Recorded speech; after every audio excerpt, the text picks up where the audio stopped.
এই যে বাঙালির যে শিকড়, সেই শিকড়ের সন্ধানে এবার সবকিছু ফুটিয়ে তোলা হয়েছে এবং শুধুমাত্র এই মোটিভগুলো নয়, 28টি ক্ষুদ্র নৃগোষ্ঠী তাদের পোশাক পরে তারা এসেছেন, তাদের যে বাদ্যবাজনা আছে সেগুলো নিয়ে এসেছেন।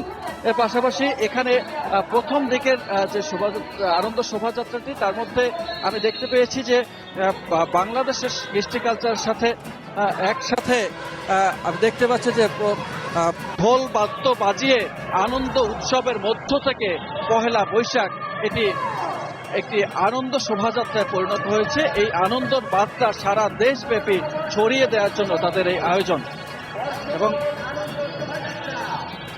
আনন্দ শোভাযাত্রাটি এখনই শুরু হতে যাচ্ছে, কিছুক্ষণের মধ্যেই। এখন দেখতে পাচ্ছি যে সামনে যে ব্যান্ড দল আছে, সেই ব্যান্ড দল তারা বাজনা বাজানো শুরু করে দিয়েছে এবং ব্যান্ড দলের এই বাজনার পরেই তারপরে আছে আরো একটি যন্ত্রাংশের দল এবং এর মাঝখানে গিটারের শব্দ শুনতে পাওয়া যাবে কিছুক্ষণ পরে। এবং পেঁচার মুখোশ, বিভিন্ন পুতুলের মুখোশ, বিভিন্ন পাখা এবং বাংলাদেশের যে কৃষি কালচারের সাথে গ্রামের শেকড়ের সাথে যে জিনিসগুলো আছে সেইগুলো ফুটিয়ে তোলার এই চেষ্টা করা হয়েছে বর্ষবরণ আনন্দ শোভাযাত্রা। এবারের শোভাযাত্রাটি অন্য সব শোভাযাত্রাকে ছাড়িয়ে গেছে বলছেন অংশগ্রহণকারীরা। এর কারণ হচ্ছে এমনভাবে বাংলাদেশের যে ঐতিহ্য, ইতিহাস এবং সেই ইতিহাসগুলোকে ফুটিয়ে তোলার অন্য কখনোই হয়তো চেষ্টা করা হয়নি। এবং দেখা যাচ্ছে যে ঠিক পেছনের দিকে আমি দেখতে পেয়েছি যে কৃষক দল, একটি কৃষক সেজে এসেছেন তারা। সে কৃষক বাংলাদেশের যে ফসলের কারিগর এবং বাংলাদেশের অর্থনীতির কারিগর, এবং যে কৃষকদের সাথে দেনা পাওনার হিসেব করতে গিয়েই এই বর্ষপঞ্জির আবির্ভাব। এবং সেই কৃষকদেরকেও কিন্তু প্রাধান্য দিয়ে তাদেরকে নিয়ে আসা হয়েছে এবং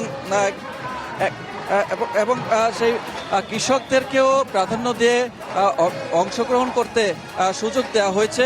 কারণ যখন বাংলাদেশের বর্ষপঞ্জি 1432 বছর আগে সম্রাট আকবর তিনি প্রচলন শুরু করেছিলেন এবং তখন এই ধান ওঠার মৌসুমের পরে তারপরে তাদেরকে খাজনা দেওয়ার জন্য উদ্বুদ্ধ করতে চৈত্র সংক্রান্তিতে শেষ হয় বর্ষ এবং তারপরে পহেলা বৈশাখে তারা খাজনা আদায় করার জন্য একটি দিন ধার্য করেন এবং খাজনা আদায় করার যে দিনটি ধার্য করেন, সেই দিনটি ধার্য করার পর থেকেই এই বর্ষবরণ শুরু হয়। এবং এই বর্ষর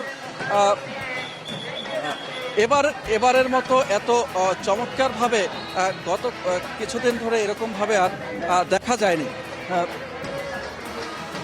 তো এখন মিছিলটি কিন্তু বর্ষবরণ আনন্দ মিছিলটি শুরু হয়ে গেছে এবং সাংস্কৃতিক উপদেষ্টা তিনি এই মিছিলের নেতৃত্ব দেবেন এবং তিনি এর মধ্যে আছেন। এবং মিছিলটি আস্তে আস্তে এগিয়ে চলেছে শাহবাগ মোড়ের দিকে এবং চারুকলা থেকে যে মিছিলটি শুরু হয়েছে সেটি শুরু হয়ে গেছে এবং প্রথমে আমরা এখন শাহবাগ মোড়ের দিকে যাচ্ছি এবং এখানের সামনেই আছে 28টি ক্ষুদ্র নৃগোষ্ঠী। তাদের কৃষ্টি কালচারের মধ্য থেকেই তারা এই আনন্দ শোভাযাত্রাটি ফুটিয়ে তুলেছেন।